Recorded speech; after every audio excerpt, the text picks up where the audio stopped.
ఇశ్రాయేలీలు 70 సంవత్సరాలు బబులోను చెరలోకి వెళ్ళిపోయారండి. నెబుకద్నెజరు అనేటువంటి గొప్ప మహారాజు వారిని చెరలోకి తీసుకువెళ్ళిపోయాడు.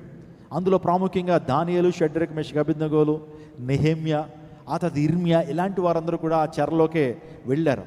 కానీ మిగతా ప్రజలందరూ కూడా దేవుని మీద సణుక్కున్నారు. అదేంటయ్యా, మేము నీ ప్రజలం కదా, ఎలా బానిసలుగా తీసుకొచ్చావు, 70 సంవత్సరాలు చెర అని బాధపడుతున్న టైంలో దానియేలు, ఇర్మియా, యెహెజ్కేలు ఇలాంటి వారే అసలు ఈ చెరకు ఎందుకు వచ్చాము అనేటువంటిది ఆలోచన చేశారండి.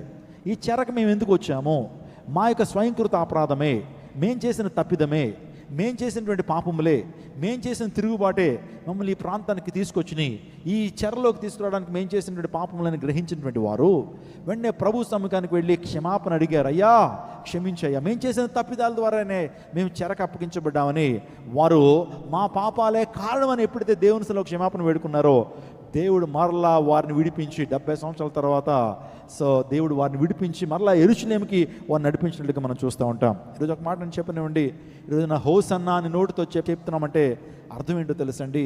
యేసయ్య నా పాపం నుంచి రక్షించేటువంటి వాడు, నాకు రాబోతు నిత్య శిక్ష నుంచి రక్షించేటువంటి వాడు, నా శాపం నుంచి రక్షించేటువంటి వాడు అని ప్రభువుని ఆ రీతిగా హోసన్నా అంటే ఈ భౌతికపరమైనటువంటి ఆశీర్వాదాల కొరకు హోసన్నా అని పిలవటం కాదు, కానీ ఆయన మనకు నిత్య జీవాన్ని, ఆయన మనకు నిత్య రక్షణ ఇస్తాడనేటువంటి విశ్వాసంతో హోసన్నా అనాలి అనే విషయాన్ని మీకు జ్ఞాపకం చేస్తున్నాను. నా ప్రియ దైవజనాంగమా, యేసయ్యను ఒక కొత్త కోణంలో చూద్దామండి.